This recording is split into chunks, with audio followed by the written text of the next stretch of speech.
So UFC 297 is this Saturday, and this is my breakdown and prediction for each matchup on the card. Starting off, we've got a flyweight matchup between Malcolm Gordon and Jimmy Flick. This is a really low-level flyweight matchup in my opinion. Malcolm Gordon has a record of 14-7, Jimmy Flick 16-7. Both guys are currently on 2-fight losing streaks. Malcolm Gordon losing to Muhammad Mokaev by sub in the third round. That's Muhammad Mokaev's round. And then you've got Jake Hadley beating him by a body shot, TKO, KO. It was the Usman Edwards 3 card. Jimmy Flick is currently on a 2-fight losing streak, like I said, with both losses happening in the first round by KO/TKO. For me, there's only two ways this matchup's going to go. Jimmy Flick is either going to win by submission, or Malcolm Gordon is either going to win by decision. For me, I'm going for Malcolm Gordon to win this matchup by decision. Really low level to start off the card. Then we've got a women's flyweight matchup now. I'm dog shit at saying names, so I'm just going to say their first names because I cannot pronounce their second names. So we've got Jasmine versus Priscilla. Now, Priscilla, yeah, I said her second name, or her first name right. What the fuck am I on about? Yeah, so Jasmine, in my opinion, is going to win this matchup. She has faced the better opponents, and yes, it's coming off that loss against Tracy Cortez, but in my opinion, it's in her hometown. She's fought the better opponents. In my opinion, she's just a better fighter. So she is than Priscilla. Priscilla is coming off a loss at UFC. Let me just double check. Yeah, UFC 291, which was Poirier Gaethje 2. And then before that, she hasn't fought until August 2022. Now, in between, she had matchups scheduled where her opponent missed weight, then she missed weight, then her opponent pulled out. But Jasmine is going to win this matchup, probably by decision, in my opinion. Next up, you've got Johan Linez versus Sam Patterson. Now, I was there for Sam Patterson's matchup against... Oh, who was it against? Let me just check here. Let me see, where is he? There he is there. Sam Patterson. Yeah, he's coming off that loss at UFC 286. That was the Leon Edwards Kamaru Usman card where he made his debut after his Contender Series win. And he got KO'd in the first round. Now, this is up a weight class as well for Sam Patterson. Now, maybe he was really cutting too much weight for a lightweight. I'm not too sure, to be honest. But Johan Linez is a heavy hitter in the welterweight division. In my opinion, I don't fancy Sam Patterson's chances here. I feel like he's going to get stopped again, unfortunately. Johan Linez is going to win this matchup. That's off the early prelims. Now we're on to Jillian Roberts versus Polyana Viana. Again, another really low-level matchup. You've got Jillian Roberts versus Polyana Viana. I don't know why I've repeated myself. Jillian Roberts is 12-8. Polyana Viana is 13-6. I'm going to go for Jillian Roberts to win this matchup by decision. Yeah, that's my pick for this one. Then we go on to Sierra Sydney. I don't know how to say his first name. Sydney versus Ramon Tavares. This matchup wasn't a Contender Series. Sydney did win by TKO. I can't remember what round it was. I do remember, though, it was a pretty controversial stoppage. Tavares is a really good boxer. He is a great boxer.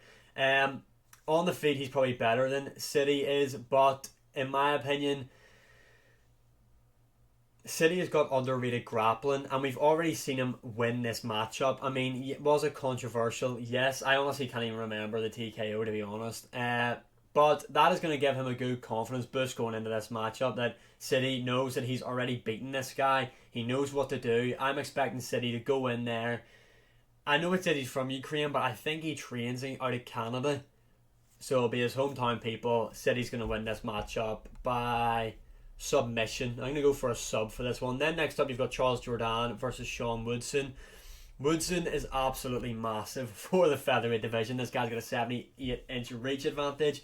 Charles Jourdain is going to have to overcome that.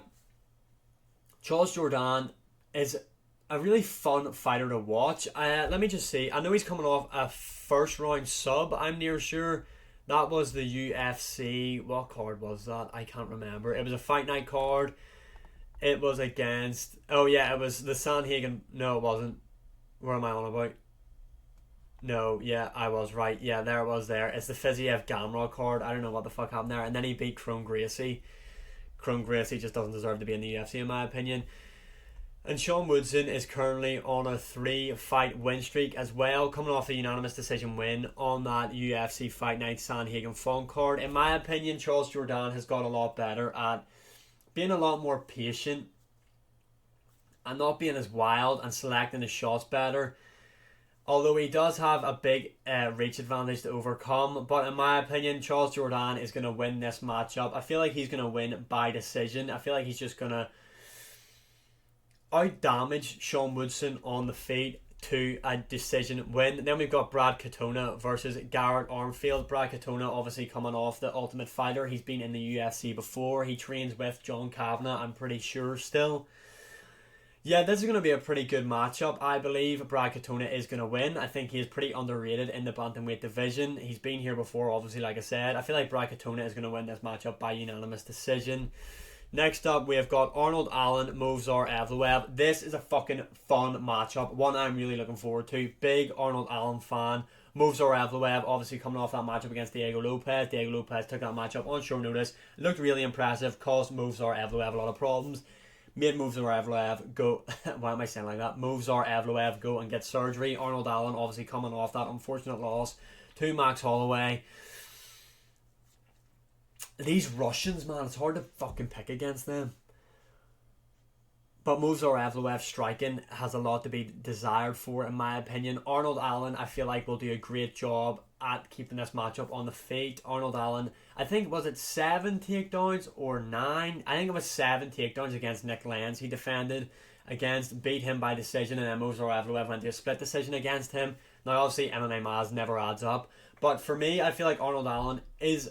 The fact he's an underdog as well, in terms of a parlay or putting money on aspect, that's who I'm riding with for this one. And in my pick in general, it's Arnold Allen to win. I see Arnold Allen, yes, he might get taken down, but I feel like he'll do a good job of getting himself back up to his feet. And on the feet, he has really good hooks that I feel like he's going to crack Movsar Evloev with. Do I think he's going to finish him? No, I feel like he's going to fight very smart and strategically in here, Arnold Allen, and I see him winning by decision. I know I've picked a lot of decisions. I feel like that's just going to happen with this card. Then we've got Chris Curtis against Marc-Andre Barriault. I think I said his second name right. I told you I'm shit with fucking names. Anyway, Chris Curtis is going to put the pressure on Marc-Andre, beat him up in the boxing exchanges, and in my opinion, I think we're going to see a Chris Curtis stoppage in the later stages of the second round, early stages of the first round. That is my pick for that matchup. Then we've got Neil Magny versus the second coming of GSP, Mike Malott. Anyway, Mike Malott should win this matchup. I mean, he should. But I feel like Neil Magny gets kind of overlooked quite a lot, to be honest. Although he got fucking battered against Ian Gary, let's be honest. Plus, he's got a load of court cases on at the minute, fighting for his kids' custody, I'm pretty sure as well. Mike Malott, in his hometown, he knows how to deal with this pressure. He's been here before. He's going to be really up for it. Mike Malott to win this matchup by a fucking boring decision. Next up, we've got Raquel Pennington versus Mayra Bueno Silva. Look at this fucking matchup for the women's bantamweight title. You've got Raquel Pennington, 15-9. 15-9 and fighting for the belt. Come on. Bueno Silva's going to win this matchup by submission or TKO in the third round. That's my pick. And finally, for the main event, this is a really fun matchup. You've already seen my breakdown on this matchup anyway. I'm not going to waste too much time talking about it. Dricus du Plessis is going to win this matchup by second round TKO. Those are my predictions for UFC 297. And as always, comment your opinion below. What do you think of the card? Who do you think is going to win? And as always, like, share, subscribe, comment. Social medias are linked at the top of the screen. And I will see you again in the next one.